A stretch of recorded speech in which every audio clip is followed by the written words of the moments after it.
According to Einstein, space-time is like a fabric, and what we call gravity is the warping of this fabric by a massive object, like a star. A planet orbits a star when it's caught in this warped space, like a ball spinning around a roulette wheel. It's an astonishing idea, and it led Einstein to a prediction that when a massive object collides with another, or changes speed or direction, it produces waves in the fabric of space-time. Gravity waves. As scientists tried to simulate these waves, they found that up close, near violent events, they can be immensely powerful. Weber developed the first real experiment to detect gravity waves, a vibrating cylinder. A clever idea, and although Weber's detector wasn't sensitive enough to measure gravity waves, the excitement surrounding the experiment motivated many. Ray Weiss, a young professor at the time, thought he had a better way. The key to Ray's idea lies in the way a gravity wave distorts the fabric of space. This is what happens to space itself. It stretches in one direction and it compresses the other. It collapses up and down and it stretches sideways. And here's a gravity wave at a certain frequency. The frequency is once a second or something like that. That's what it does. To measure this stretching and squeezing, Ray turned to a device called an interferometer.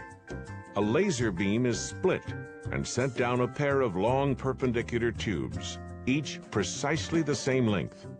The two beams bounce off mirrors and recombine back at the base. The light waves come back lined up in such a way that they cancel each other out. And you add them together, you get nothing. You get a zero, a big fat zero. No light gets detected at the photodetector. But when a gravity wave comes along, it distorts space and changes the distance between the mirrors. One arm becomes a little longer, the other a little shorter. An instant later, they switch. This back and forth stretching and squeezing happens over and over until the wave has passed. As the distances change, so does the alignment between the peaks and valleys of the two returning light waves, and the light waves no longer cancel each other out when added together in the recombined beam.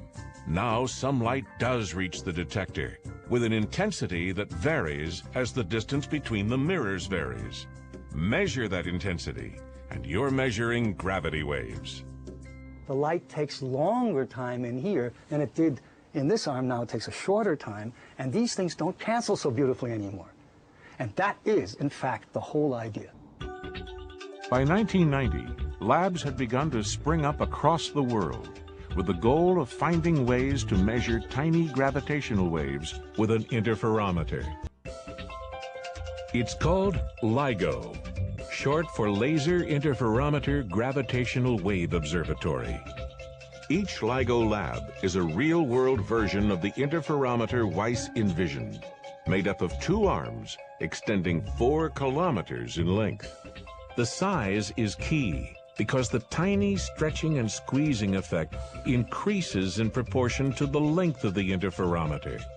The longer you make it, the more the mirrors move and the easier the signal is to detect. Also key is state-of-the-art optical and laser technology. Mirrors polished to a precision never before attempted. High-powered lasers, among the most stable in the world. LIGO is the work of hundreds of scientists, engineers, and students. The LIGO Scientific Collaboration, based at the labs and at dozens of universities around the world. Their goal? To measure the movement of mirrors down to 1,000th the diameter of a proton. The answer begins with one of the largest vacuums ever made. A laser beam can travel down LIGO's long arms without the distorting effects of air and remain stable as it bounces back and forth between mirrors. The mirrors themselves are cushioned with a suspension system that cuts outside noise by a factor of 10 billion. Springs and weights absorb movement from the ground. Vibrations are further reduced by fine wires that suspend the mirrors. If any remaining vibrations get through, a series of tiny magnets nudges the mirrors just enough to exactly counter them. The ultimate goal is to approach the very limits of measurement, down to a scale so small that quantum laws turn the straight lines of a ruler into a tangle of fuzzy impressions.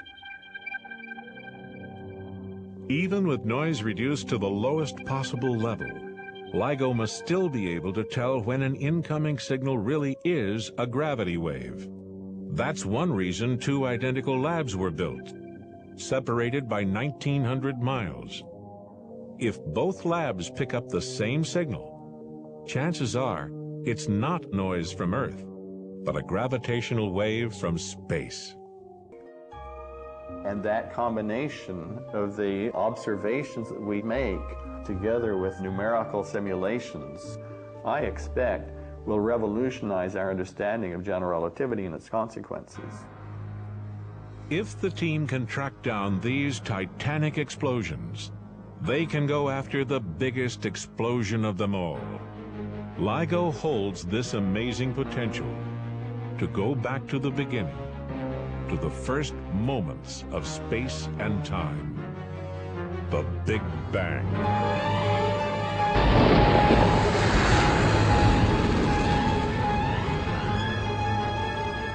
Takes you all the way back to the instant of creation. History has shown the great discoveries in science usually occur when revolutionary instruments provide new means to explore the universe. LIGO gives us a fresh set of eyes, an entirely new way to uncover the universe's deepest mysteries. Today, LIGO stands on the brink of discovery. A dream for decades, it's now a reality. A new branch of science, just being born.